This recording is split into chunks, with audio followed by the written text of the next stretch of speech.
Sauveur, c'est lui votre Seigneur. Le thème de ce matin avec Huguette, c'est « Prends ton grabat et marche ». On va mettre nos peurs, on va mettre nos problèmes, on va mettre nos difficultés. C'est ça notre grabat. On va le prendre, on va y faire face. Je pense que c'est ça, faire face à notre problème, le voir, puis pas le mettre de côté puis l'ignorer. Comme si on a de la difficulté à pardonner à quelqu'un. Ah ben, ça fait longtemps que c'est passé, là, puis j'y pense plus. Mais c'est encore là. Fait que les prêtres sont là pour le sacrement de réconciliation, pour faire un bon lavage, là, un bon lavage en fin de semaine. Là. On va prendre notre grabat, on va y faire face à ce qui nous fatigue, puis on va marcher. Mais on ne marchera pas seul, on va marcher avec le Seigneur. On va marcher sans béquille, on va marcher dans la joie. Alors, accueillons chaleureusement notre conférencière de ce matin, Huguette Camira. Bonjour. Je vous présente mes armes. Vous connaissez ça? Vous le dites chaque jour. Il agira. Elle intercède pour vous. Qu'est-ce qu'il a fait pour vous?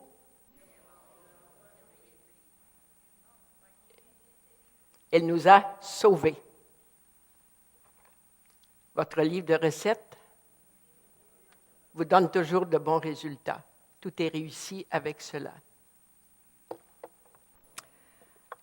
Tout d'abord, faisons-lui confiance et lui, il agira.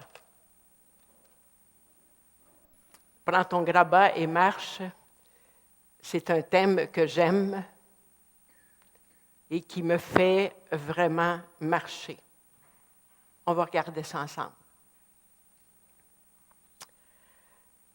Il agira avec ce que je suis et comme je suis. Il agira avec la grâce que j'accueille aussi dans tout mon être. Il agira si je suis mon propre chemin. Hier, le Père François disait, notre chemin, il est tracé. Mais il faut entrer dans ce chemin. Connaître le chemin, c'est quelque chose. Mais marcher dedans, c'est la grâce. Dieu va agir, il a déjà commencé à agir dans ce congrès à travers tout ce que vous avez vécu, mais avec ma collaboration. La grâce n'a jamais son effet sans moi. Alors, deviens toi-même en Dieu. Suis ton propre chemin. Découvre et déploie ta différence. Tu es unique. Que personne d'entre nous n'essaie de se mélanger à un autre, ça donne rien. Que je veux ressembler au Père François, je ne serai jamais lui. J'ai à être ce que je suis. La conséquence fâcheuse de ne pas être ce que nous sommes, ça crée des problèmes. Je vais vous dire lesquels. Ça brise nos relations, d'abord avec nous-mêmes, parce qu'on essaie d'être quelqu'un d'autre, puis bien sûr avec les autres. On aimerait, il y a une conséquence fâcheuse dans notre vie, c'est qu'on ne fait pas toujours la différence entre le Créateur et la créature. Vous allez dire, oui, je fais ça. Attention. Est-ce que quelqu'un parmi vous qui s'est déjà pris un peu comme un petit Dieu? Pourquoi vous ne répondez pas quand je vous parle? Est-ce qu'il y a quelqu'un qui s'est déjà pris pour un petit Dieu? On a tous fait ça. On a oublié qu'il y avait une différence entre le Créateur et la créature. Le Père, hier, il a vraiment bien introduit ma conférence de ce matin parce que le Seigneur me montre un chemin. Puis, c'est comme difficile à entrer dans ça. Alors, je me dis, non, ça, là, ça n'a pas vraiment de sens pour moi. Je vais faire à mon idée. On ne dit pas je vais faire à mon idée, mais on dit ça, c'est meilleur. C'est ça que je vais faire. Là, je viens de me prendre pour Dieu.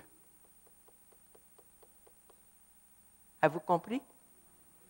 D'accord. Pourquoi on est appelé à reconnaître qu'on a un Créateur et que c'est lui qui est l'auteur de notre vie et qui guide notre vie. Je ne suis pas Dieu, puis je ne suis pas un petit Dieu. Je suis une créature humaine qui a besoin de Dieu.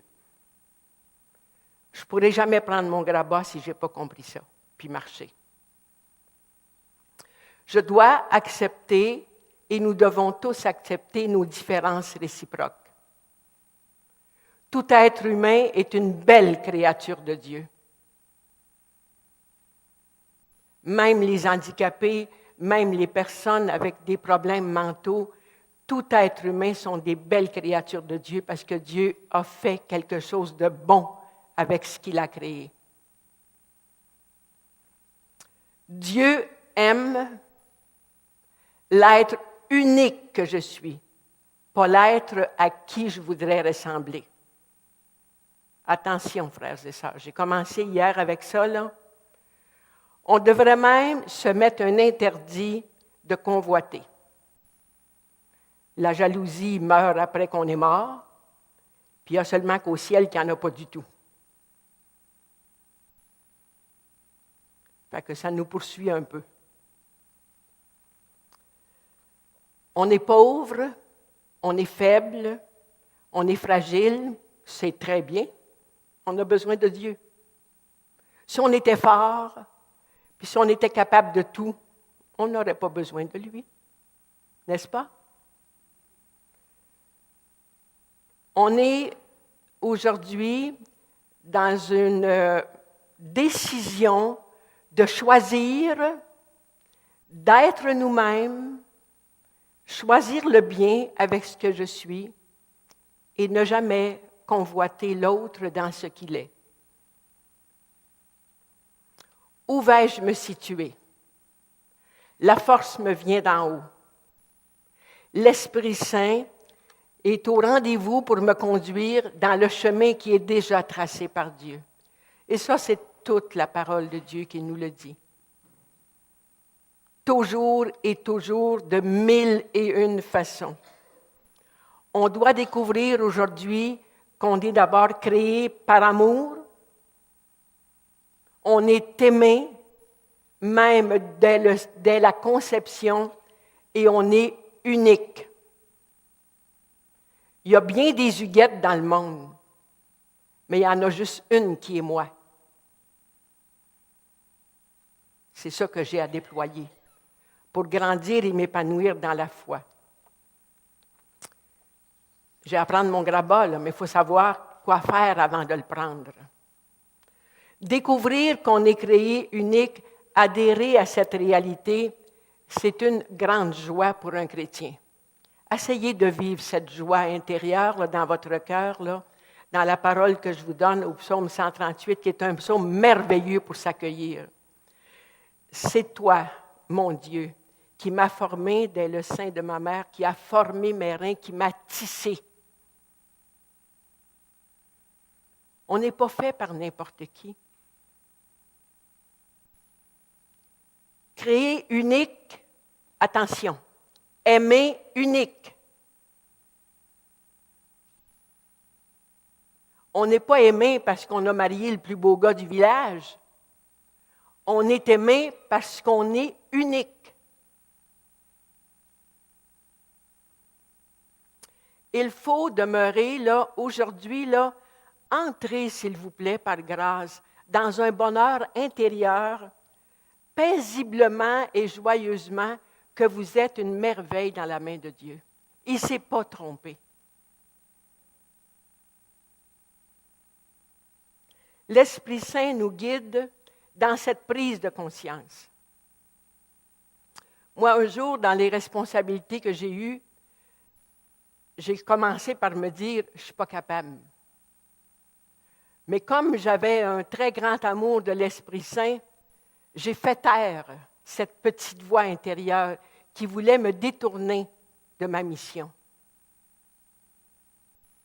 Cette petite voix intérieure, c'était « Avec l'Esprit Saint, tout ce dont tu auras besoin, tu l'auras. »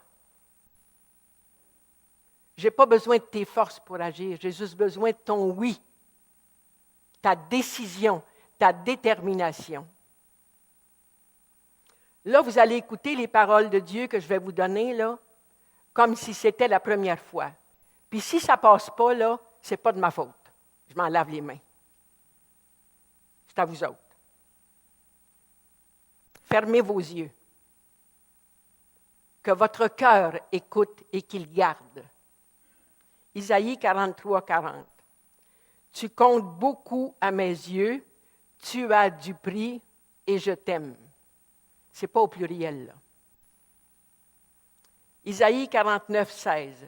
Vois donc, je t'ai gravé sur la paume de mes mains. Jean 15, 9.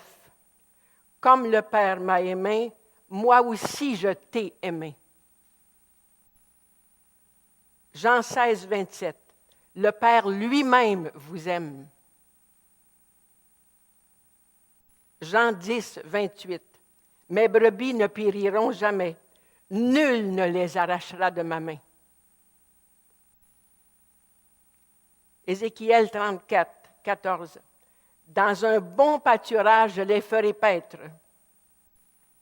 Et au verset 15, c'est moi qui ferai paître chacune de mes brebis. C'est moi qui les ferai reposer, oracle du Seigneur. Êtes-vous content? Pour vrai? Oh, je vais vous en donner d'autres. Isaïe 43, 1.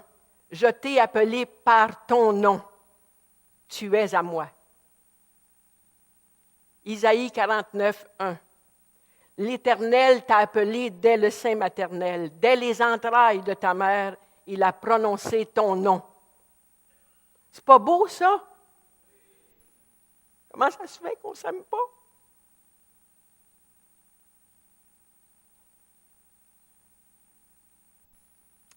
Nous sommes atteints, frères et sœurs, on va se dire la vérité, là, parce qu'on est dans un congrès, puis c'est ça qu'on doit faire, hein? On est atteint d'une surdité spirituelle.